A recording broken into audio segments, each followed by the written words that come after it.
এখন উনি বেরিয়ে আসলেন, যে কোনো ছুতো হতে পারে, বাস্তবতা হতে পারে, আমি তো ছিলাম না ভেতরে। কিন্তু মাইক বন্ধ যদি করা থাকে সেটা অন্যায়।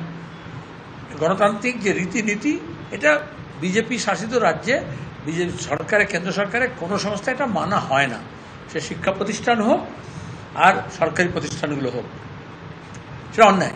রাজ্যের মুখ্যমন্ত্রী মাইক বন্ধ করে দেবে, এত যেচে উনি গেলেন, স্পেশাল চার্টার প্লেনে গেলেন, আর তারপরে বলতে পারলেন না, এটা প্রতিবাদ করা উচিত।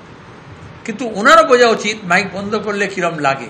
যেমন চিট ফান্ডের কথা যখন বলা হচ্ছিল, এমএলএ গৌরাঙ্গ চ্যাটার্জি, দেবলীনা হেমব্রম, অন্যরা, তাদের মাইক বন্ধ শুধু করায়নি, তাদেরকে মেরে বার করে দেওয়া হয়েছিল, চিকিৎসা করতে দেওয়া হয়নি, কারণ তিনি ধামাচাপা দিতে চেয়েছিলেন। এখন নিশ্চয়ই মোদী সরকার কি ধামাচাপা দিতে চায়, এই জন্য ওনাকে বলতে দেয়নি।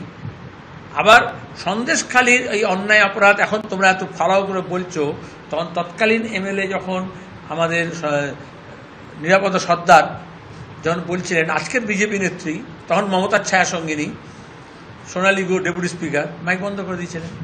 তাহলে এই মাইক বন্ধ করার পদ্ধতি হচ্ছে একটা হঠকারিতা শুধু নয়, একটা অথরিটির পাওয়ার দেখানোর জন্য। মমতা যে আমাদেরকে এখানে বলেছিলেন মুখে লুকোপ্লাস লাগিয়ে রাখো, আমরা মুখে লুকোপ্লাস লাগিয়ে রাখিনি। এরা, আমি চাই উনি অন্তত বেরিয়ে এসে নিজের মুখে লুকোপ্লাসটা খুলবেন। এবং তৃতীয় কথা হচ্ছে, এটা তামাশা নয়, তামাশা নয়, কারণ উনি সবসময় বিজেপির বিরোধিতা নীতিগতভাবে করেন না, কেন্দ্রীয় সরকারের বিরোধিতা নীতিগতভাবে করেন না, কোনো কর্মসূচির বিরোধিতা করেন না। যেটা করেন এই ধরনের ফরম্যাট, মাইক বন্ধ করে দিয়েছে, ঠিকমতো খেতে দেয়নি, প্লেট তুলতে বলেছে, মানে যেগুলো সাধারণভাবে রাজ্যের গরিব মানুষ, মেহনতি মানুষ, বেকার যুব যারা কাজ চায়, শিক্ষা প্রতিষ্ঠান, ইউনিভার্সিটিগুলোতে ভাইস চ্যান্সেলর নেই, টাকা পয়সা, ঘরের টাকা, 100 দিনের কাজের টাকা, এগুলো নিয়ে কোনো কথা নেই, কোনো উন্নয়নের কোনো স্কিম। উনি বলুন কি কি বকেয়া আছে নীতি আয়োগের কাছে। রাজ্য সরকার গত 10 বছরে ট্যুরিজম নিয়ে, রাস্তাঘাট নিয়ে, ফ্লাইওভার নিয়ে, কলকারখানা নিয়ে, বিদ্যুৎ নিয়ে, শিক্ষা প্রতিষ্ঠান নিয়ে কোন কোন দাবি ওখানে রেখেছেন, ডিটেলস প্রজেক্ট রিপোর্ট দিয়েছেন। নীতি আয়োগ নীতিগত স্যাংশন দেয়নি, বা স্যাংশন দিলেও টাকা বরাদ্দ করেনি, বা টাকা বরাদ্দ করলেও সেগুলো রাজ্য সরকার, কেন্দ্র সরকার রূপায়িত করছে না। আমরা মাঠে ময়দানে নেমে সেটাই লড়ব। কিন্তু একটা স্কিম বলতে পারবেন গত 14 বছরে এই স্কিমগুলো ওখানে পেন্ডিং আছে? আমরা যেমন বলতাম, বক্রেশ্বর তাপবিদ্যুৎ কেন্দ্র দিচ্ছে না, অনুমতি দিচ্ছে না, হলদিয়া পেট্রোকেমিক্যালসের লাইসেন্স দিচ্ছে না, ব্যাংক বিনিয়োগ করছে না, আমাদের এখানে যত শিল্পায়ন হচ্ছে না, কারণ যত ডিপোজিটস হয় তত এখানে বিনিয়োগ হয় না।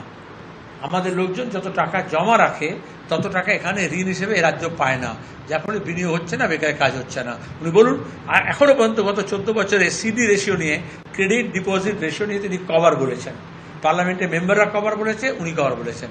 এই ধরনের সাবস্টেন্সিয়াল কোনো ইস্যু থাকলে আমরা সমর্থন করব। বাংলার 2 জেলা এবং বিহারের 4টি জেলা, অর্থাৎ মোট 6টি জেলা নিয়ে কেন্দ্রশাসিত অঞ্চল তৈরির কথা বলেছিলেন ঝাড়খণ্ডের গোড্ডার বিজেপি সাংসদ নিশিকান্ত দুবে। আর সেই কথা বলে এবার জোটেই চাপের মুখে পড়তে হলো তাকে।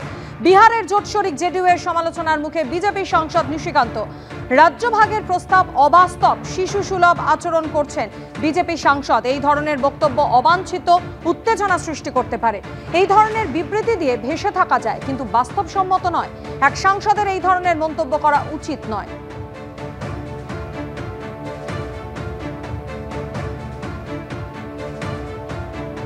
गोड्डा के सांसद निशिकांत दुबे का जो ताजा बयान है, उसमें कुछ राज्यों के कई जिलों को मिलाकर केंद्र शासित प्रदेश बनाने की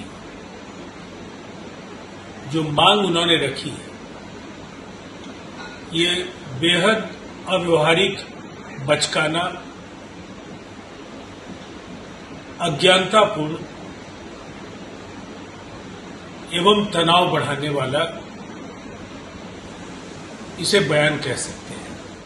ঝাড়খণ্ডের গোড্ডার বিজেপি সাংসদ নিশিকান্ত দুবে দুদিন আগে তিনি দাবি করেছিলেন যে বাংলার 2 জেলা মালদা এবং মুর্শিদাবাদ এবং বিহারের 4টি জেলা অর্থাৎ মোট 6টি জেলা নিয়ে কেন্দ্রশাসিত অঞ্চল তৈরি হোক। তারপর থেকে বিজেপির একাধিক নেতা নেত্রীর মধ্যেই কিন্তু এই বিষয়ে ভিন্ন সুর শোনা গিয়েছিল। আর এবার এই কথা বলে জোটেই চাপের মুখে পড়তে হলো বিজেপি সাংসদকে। বিহারের জোট শরিক জেডিইউ এর সমালোচনার মুখে বিজেপি সাংসদ নিশিকান্ত দুবে। রাজ্যভাগের এই প্রস্তাব অবাস্তব, শিশু সুলভ আচরণ করছেন নিশিকান্ত দুবে। এই ধরনের বক্তব্য অবাঞ্ছিত, উত্তেজনা সৃষ্টি করতে পারে, এমনটাই মন্তব্য করেছেন জেডিইউ এর সাধারণ সম্পাদক রাজীব রঞ্জন।